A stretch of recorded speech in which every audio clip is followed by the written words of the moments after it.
नमस्कार, आप सबका स्वागत है। देखिए, जेडब्ल्यू एडवांस्ड मैथ की 1991 के लॉगरिथम का अगला पार्ट है। पिछले कुछ दिनों में वीडियो नहीं बन पाई थी, बहुत सारे कारण हो सकते हैं उसके, लेकिन अब कोशिश कर रहे हैं फिर से आपके लिए ये सीरीज बरकरार रखें जेडब्ल्यू एडवांस्ड मैथ की। देखिए क्वेश्चन क्या है, ई एक्सपी यानी exponent of sine square x plus sine की पावर 4 प्लस साइन की power 6 up to infinite log 2। कह रहा है ये पूरी वैल्यू सेटिस्फाई कर रही है x square minus 9x plus 8 equal to 0 को। तो cos x upon cos x plus sin x find करिए जबकि x पहले क्वाड्रेंट में हो। अब ये एडवांस्ड मैथमेटिक्स में सब्जेक्टिव क्वेश्चन आया था, इसीलिए इसके ऑप्शंस नहीं दिख रहे हैं हमको। तो शुरुआत करने के लिए समझिए, देखिए एक्सपोनेंट यानी e की पावर में है ये पूरी वैल्यू। और दूसरी बात, जरा यहां तक चेक करिए, साइन स्क्वायर एक्स साइन की पावर 4 साइन की पावर 6, ये एक जीपी है, वो भी इनफाइनाइट जीपी। अब आपको पता होना चाहिए इनफाइनाइट जीपी के यहाँ प्लस लग रहे हैं बीच में, यानी सम की बात चल रही है। अब इनफाइनाइट जीपी के सम का जो फॉर्मूला होता है वो होता है ए अपॉन 1 माइनस आर। हमें ये पता होना चाहिए। तो अगर हम इसमें लगाएं पहले, और ये ई की पावर में है, तो ई की पावर में ए अपॉन ए हो गया हमारी फर्स्ट टर्म यानी sine square x upon 1 minus r, यानी कॉमन रेशियो ये अपॉन ये करेंगे तो आएगा वो साइन स्क्वायर एक्स, और इस पूरे के साथ में चल रहा है एक log 2।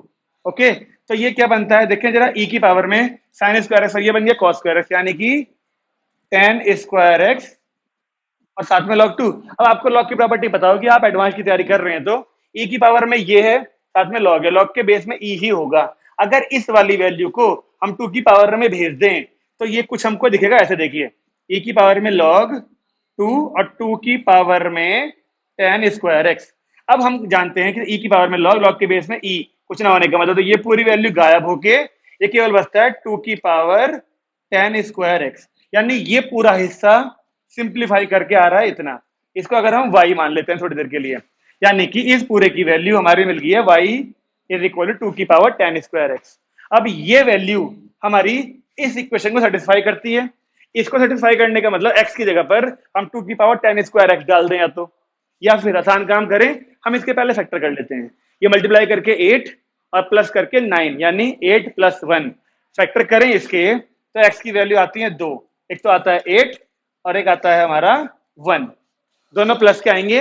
आप ये काम आराम से कर सकते हो, ठीक है। अब x की वैल्यू अगर हम यहाँ पर देखिए डालें, इस वाले x की जगह पर एक बार ये, यानी 2 की power 10 square x is equal to एक बार 8 लिया और एक बार 2 की power 10 square x equal to 1 लिया। अब 8 को तो जानते हैं हम 2 की पावर 3 बोल सकते हैं, तो 2 की power 10 square x is equal to 2 की पावर 3 से जो 10 स्क्वायर एक्स की वैल्यू आई है वो 3 आई है, यानी कि 10x की वैल्यू मिल रही है हमको प्लस माइनस 3। ओके, अब यहां पर 1 लिखेंगे 2 की पावर 0 को, यानी कि 10 स्क्वायर एक्स बराबर 0, तो यहां से 10x की वैल्यू आई 0, यानी x की वैल्यू 0। अब आप एक चीज देखिए, 10x की वैल्यू प्लस माइनस रूट 3, अब 10 रूट 3, अब जो 10 है हमारा, ये प्लस का तो होता है पहले क्वाड्रेंट में, अब नेगेटिव की बात करेंगे तो वो सेकंड में भी हो सकता है और फोर्थ में भी हो सकता है, लेकिन हमसे उसने बोला था x जो है वो फर्स्ट क्वाड्रेंट में है, तो फर्स्ट क्वाड्रेंट के हिसाब से यहाँ पे x की वैल्यू तो आनी चाहिए केवल π/3 यानी 60। तो अब देखिए हमने इसका इस्तेमाल कर लिया, इसका इस्तेमाल कर लिया, अब x की वैल्यू मिल चुकी है हमें। अब वो x की वैल्यू को हम यहाँ पे पुट करके इस पूरे की वैल्यू ढूंढ सकते हैं। यही था इस क्वेश्चन का सारा खेल। अब देखिए cos π/3 यानी cos 60 होता है हमारा 1/2, फिर cos 60 फिर से 1/2 और sin 60 √3/2। सॉल्व करें तो ये आ गया 1 अपॉन में 1 प्लस √3। अब ये तो आप भी जानते होंगे कि रेशनलाइज करना ही पड़ेगा, 9th के बच्चों को यही बात समझ में आएगी बस कि अपॉन में रूट है तो रेशनलाइज तो करना पड़ेगा ही पड़ेगा, ठीक है ना। ओके जी, तो ऊपर आया 1 माइनस √3 और नीचे आएगा a plus b minus b यानी 1 माइनस 3, यानी कि माइनस का 2, इस माइनस को ऊपर भेजें तो केवल √3 माइनस 2। अब ये देखिए इस पूरे क्वेश्चन का इस पूरे की वैल्यू केवल आ रही है √3 माइनस 1/2।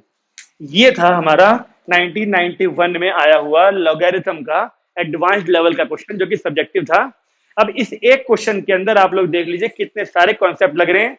जीपी अलग चल रही है, इनफाइनाइट जीपी, एक्सपोनेंट अलग चल रही है, लॉग की प्रॉपर्टी चल रही है, वहां स्प्लिटिंग चल रही है और यहाँ चल रही है ट्रिग्नोमेट्री। कुल मिला के 4 या 5 कॉन्सेप्ट एक क्वेश्चन के अंदर लग रहे हैं। तो यही खेल होता है एडवांस के क्वेश्चन में, बस मेंस में और एडवांस में यही अंतर है। मेंस में एक क्वेश्चन के अंदर एक या दो कॉन्सेप्ट लगते हैं, लेकिन एडवांस्ड में एक एक क्वेश्चन के अंदर चार चार पांच पांच प्रॉपर्टीज यानी चार चार पांच पांच चैप्टर्स का इस्तेमाल होता है, इसीलिए एडवांस के क्वेश्चंस करने में टाइम ज्यादा लगता है और आमतौर पर नहीं हो पाते हैं। तो अगर वीडियो अच्छी लगी हो तो लाइक और शेयर कर दीजिएगा। नमस्कार।